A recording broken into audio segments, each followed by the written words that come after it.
What's up, Breaker Army? We're meeting up with somebody local to check out a vintage Yu-Gi-Oh collection. You guys know I love traveling whenever I can, and really not often do I find stuff that's local to me that I can actually meet up with somebody, check out the cards. It's always my preferred way, of course.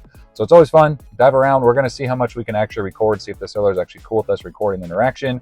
So it should be fun. We should be meeting up with them here shortly, and we'll tune in to see what we've got. All right, guys, we are here to check out the collection. I apologize for any type of wind. It is a little bit windy out here. So here's kind of the bulk of stuff of all the different singles we're going to check out.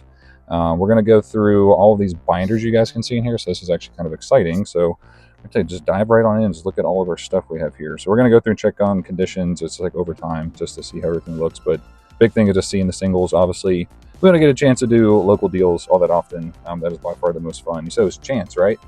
Chase, I'm sorry.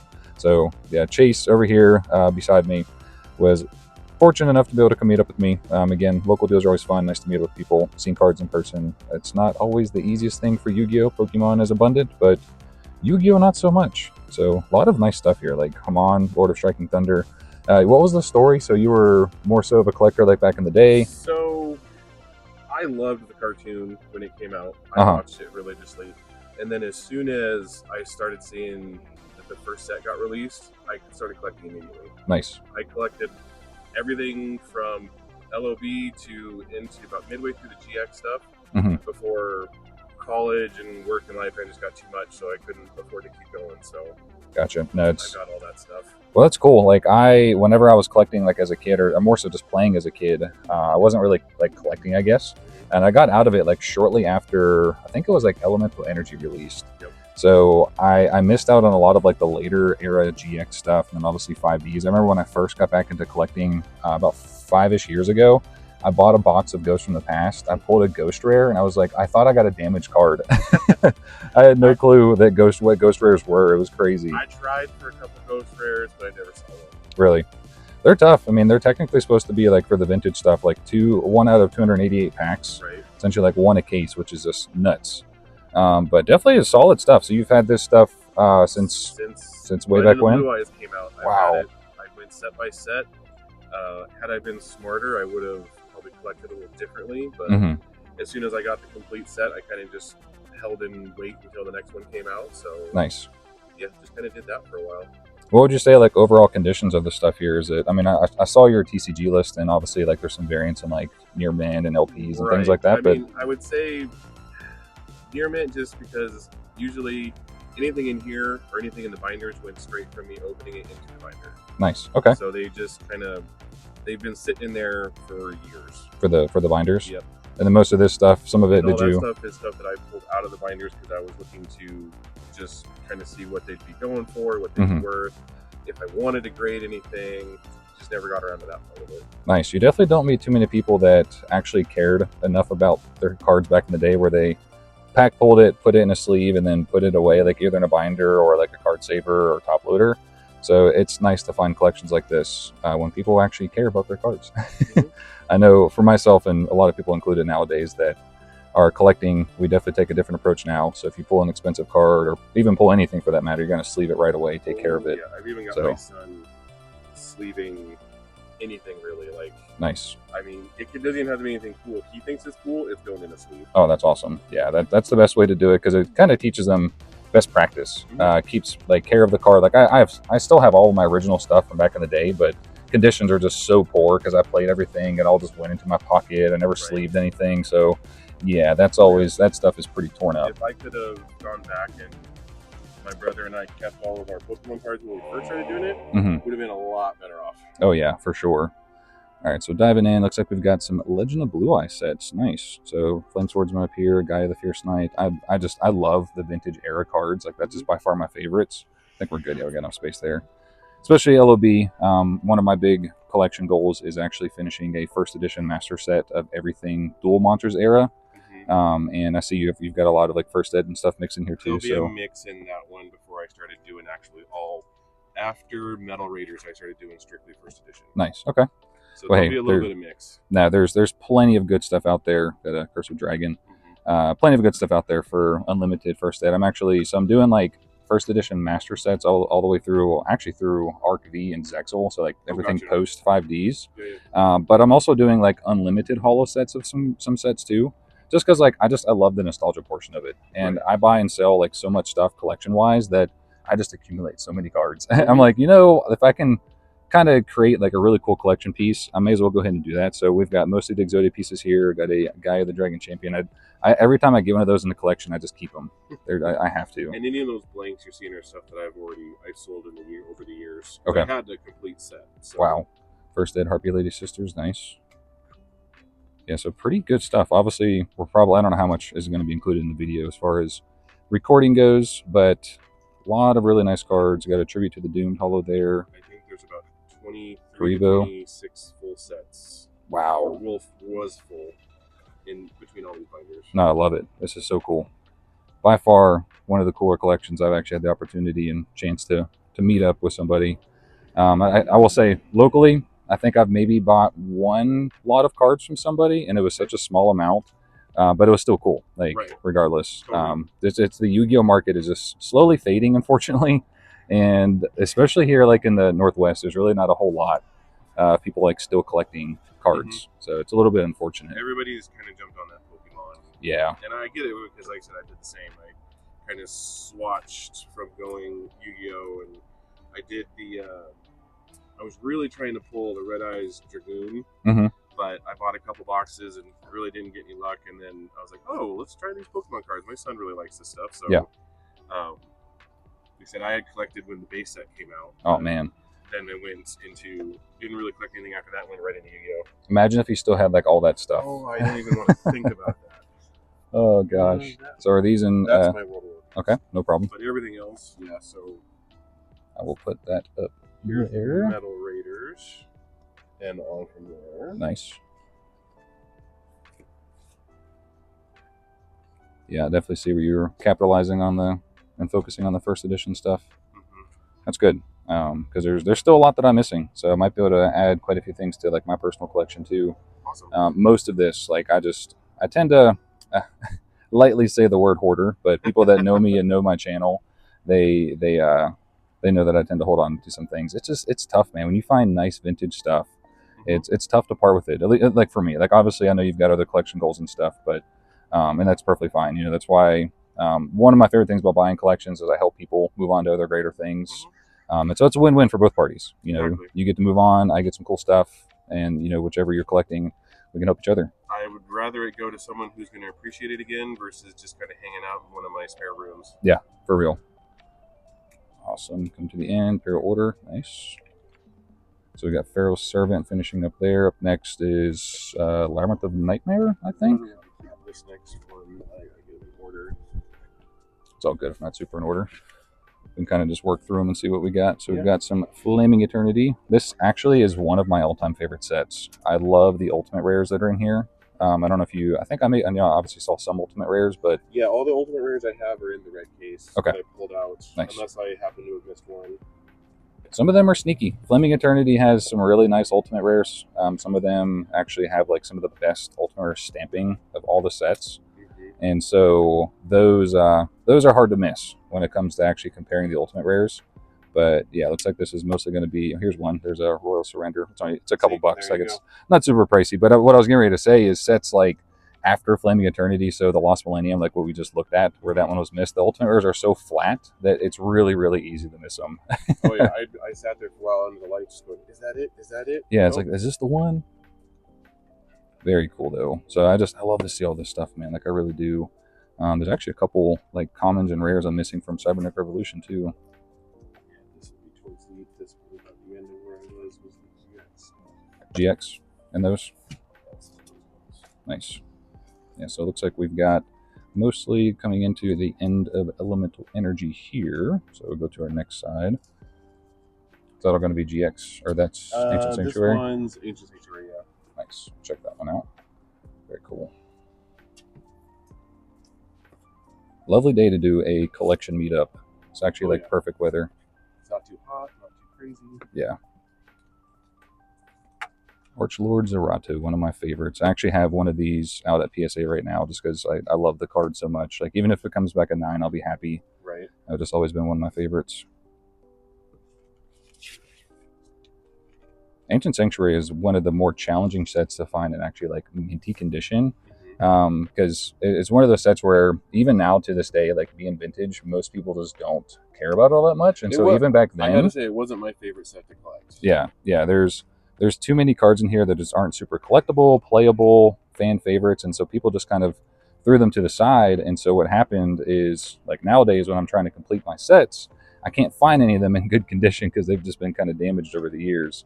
So it's been a little bit challenging, but maybe we'll have some stuff in here that I can add in and help complete some of those sets. What'd you find over there? Oh, I got my Dark Paladin, but it does have a little. I remember when it had a little crease in it. Oh, dang. A tiny one. Creases are fine. Sometimes, there's something for everybody. That we got to go through, obviously, for you guys. Work out a price for everything. We'll work off that off camera, and then go through it all. But no, this is very exciting. I'm loving what I'm seeing. That's for sure. And that is the end of that binder. Next, so there is it like a binder dent or just a crease? It's right here. You can see in club. There's a little bit of waviness to it. Okay. And when I initially had pulled out a couple years ago and started inspecting it, just went crap. Dang. Yeah, a little bit of like playware and edgeware too. So like, depending on how bad the crease is, like MP somewhere around there, but still a solid card. Like that's definitely a fan favorite. Like that's actually one of my, of all the Yu-Gi-Oh cards, like I think Dark Paladin in this specific artwork is top tier, like top 5 for sure. That portrait style is just so like menacing, sinister. It's powerful. I love it. Mine was Horus Blackflame Dragon. Oh yeah, the level series. Anytime I played a game with those in it, that was my deck. There's still like if depending on how you build the deck, I got cooked playing in it, but I did my first like GOAT format tournament. I don't know if you know any like YouTubers, but Ruxin is one of the bigger ones on YouTube. Stuff, yeah. So he did a GOAT format tournament not that long ago, and when I was doing some testing for that series with him, or just tournament I should say, played against a guy who had a Horus deck, and yeah, I got cooked. To be fair though, I had a really bad like you kind of had to spin the wheel to decide what deck you were playing. And so my particular deck was not all that great, especially against an archetype like that. So, but it was fun though. Like I really, really enjoyed it. I love anything that's old vintage stuff. So it was a good time. All right, we got coming up on the end of Magician's Force. Skilled White, Skilled Dark Magician. I always thought that was really cool. Little boost to the Dark Magician lore and archetype. Coming up at the end. Let's see. Boom. End of that one. What are the goodies we got? Trade you. Like we're going in some Dark Beginning. I love the Dark Beginning, Dark Revelation sets. That's 2, and I got 1 right here. These are, I think, Duelist Pack actually. Yep, Duelist Pack. Still really cool though. Like I love how they like emphasize the specific like different archetypes for all the different characters. So you've got like the YXYZs for Chaz, especially the Ojamas as well, and then like everything too going into the Armed Dragons. I like so, Armed Dragon stuff. Yeah, Ojama stuff is just hilarious. Just the comic relief. Yeah. Then Jaden going here with the Elemental Heroes. I always thought like this was like one of the more like underrated prints. I mean, it is a super. Like obviously it has like the ultimate rare and the ultra rare, but there's something nice about the super sometimes too. It's pretty cool. And then we got some Shadow Infinity. Nice. So did you pull the Haman ultimate rare? Dang. You know what's funny? So that card like just doesn't exist like as far as being pulled on YouTube. I think it was a year or 2 ago, I did a box break and I pulled one for a friend of mine.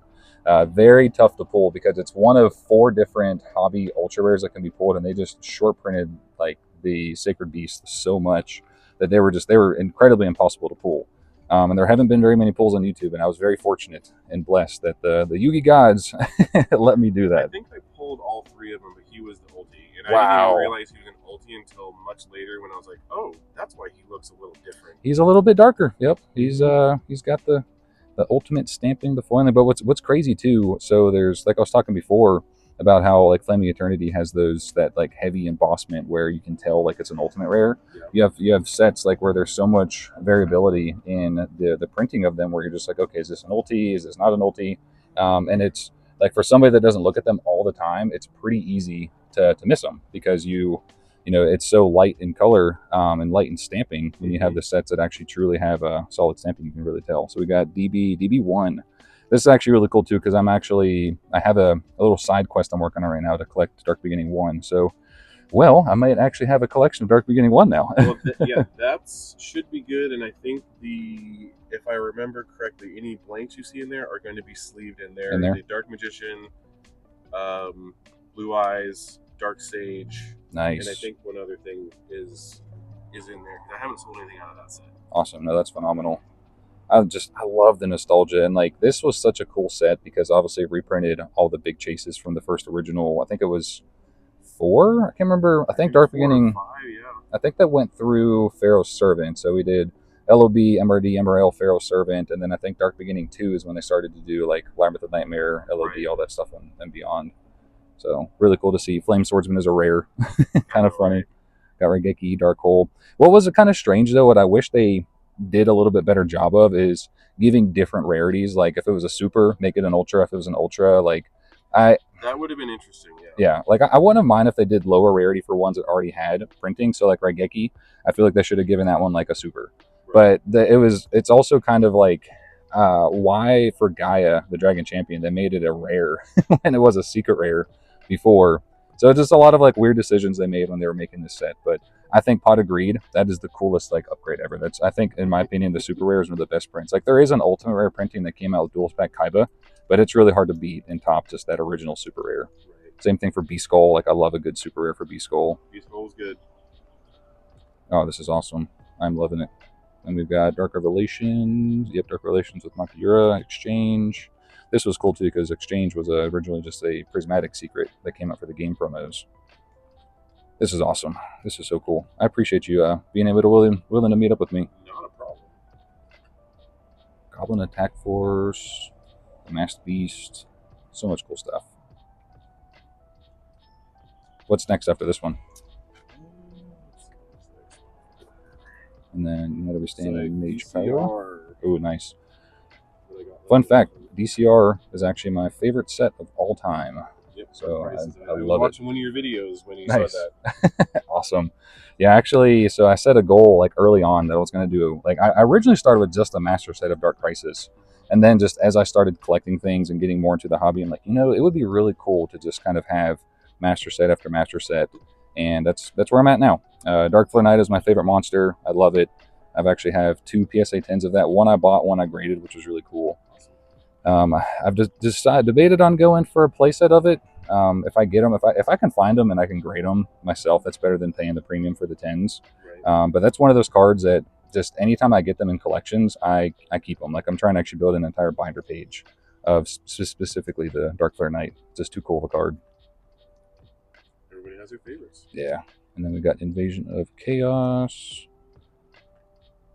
And then was there a binder for, I think the only ones we didn't see were Legacy of Darkness and Labyrinth of Nightmare. What have we actually got? Labyrinth of Nightmare? Yep, boom, nice. This is sweet. You know, what is funny, so when I was mentioning earlier that I've only met up with one other person local, they were a little bit further north. They were closer to, I think it was like Longview area. Okay. They had pretty much a similar setup where they had just collected stuff from back in the day. They had pretty much complete binders of everything, and it was awesome. You know, I got to meet up with them and their kid, and so they were just moving out of it, kind of the same thing to get into Pokemon with their kids, and so it was a really cool experience to get to chat with them, meet with them, and I think it was one of the first few collection videos of this year that I put up. So if you want to check it out, it's up there on the channel. All right, so we are almost done. We've got, what, 2 more binders to go? Yeah, these are the ones where I had started stopping. Okay. These last 2. I love Labyrinth of Nightmare, Legacy of Darkness. Something about these 2 sets in specific, like, just feel, that and like Pharaonic Guardian, they just feel like the most Yu-Gi-Oh-esque, where it's just like, it's what's the right word I'm looking for? Like, dark and gloomy and... more true to the story and everything. Yeah, like, especially if you've ever seen... like the actual like anime, like the mangas. It's very dark, like a lot darker than very dark. It's like final is actually death in like the OCG. So Sometimes I always wonder why they feel like they have to censor it. Like, just hit it with us, man. Let us see it. Yeah, especially nowadays. Like we're most everybody that plays the game and collects. We're all adults. You know, we're not 6 to 10 years old. So, Exactly. Tyrant Dragon, one of my favorite monsters of all time. So cool. Yeah, actually, what's cool with Legacy of Darkness, this is of all the original sets. I actually hoard the most holos from this one.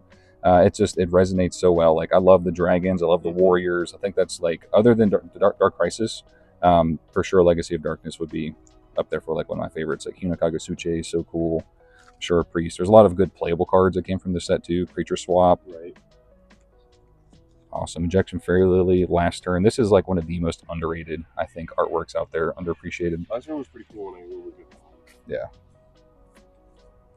All right, finishing up with those, and then last couple ones. Let's get that folded over. Put that up there. These two are just very small. Okay. I see these are more duelist packs, so this is going to be Aster Phoenix with this one, with all of his Destiny heroes. Old D-Time, and then we've gone into the Neo stuff. Eternal Dread, such a cool artwork. I really enjoyed the Destiny hero portion when things are really kind of going back and forth between Aster and Jaden in the anime. Very, very cool. Nice. And then last one. Nice. We've got Power of the Duelist. Yeah, you definitely went out and collected a lot of stuff. So this is really cool. I love going through this. I always enjoyed doing it, and then just kept waiting for that next set to come out. Spent many of my paychecks doing this as a young kid. Yeah, when you've got the time and you've got the disposable income, it's nice. Right, miss those days. Oh, I know. I feel that so much. Well, we are coming up to the end, guys. We're going to go through, obviously, the fun part of working out prices and stuff and just verifying conditions and all that jazz. But what an awesome collection. Like, some of this stuff, depending on how it goes, we'll obviously check it out on the studio as we go through some of the cards. But you guys saw most everything in here. This is sweet. I'm so excited to get into the collection, and hopefully we can work out a deal. So I will see you guys in a bit. We are back in the studio, and what an amazing vintage collection that was. Chase, thank you so much for bringing all that out for me to view and have fun, go through. I'll save the time going through cards individually because the video was kind of long as it was. I wasn't expecting there to be that many cards, but honestly, I'm not complaining one bit because it's not every day you get to have a local meetup, vintage collection, all the good stuff. There's tons of epic cards that I was super excited. I'm going to be adding to my collection. A lot of stuff's going to be going to my mystery packs that are coming up here very soon. So again, I hope you guys did enjoy today's video. If you did, make sure you leave a like, comment down below. Let me know your favorite stuff that we picked up. There was a lot of rare cards, so let me know down below what you guys thought was rare and what was not. And then, of course, subscribe for future epic content and more epic collection pickups. And of course, if you want to support the channel even further, consider joining as a channel member or click any links down below to get you guys some awesome discounts on awesome products. That's all that for today. I'll see you in the next one. Peace. I do have to give a massive shout out to our channel members: K-Dragon, Mark Donnelly, Sargoni YT, Cody Slater, Josh Evans, Michael P. Sutton, Lazy Dane, Evan Rudolph, Allison Snell, Will Breaks TCG, Ram22, Roland Pryor, Austin and Kayla, Ghost King TCG, Derek Williams, King Louie, Toenfo Show, Battle Phase, All for Chaos, Chio, Attention Duelist, Capiba, and Zoxus. Thank you all so much for supporting the channel. I do hope you have a nice day. Hope you have a nice night. I will see you guys in the next one. This is CardBreaker. I'm out.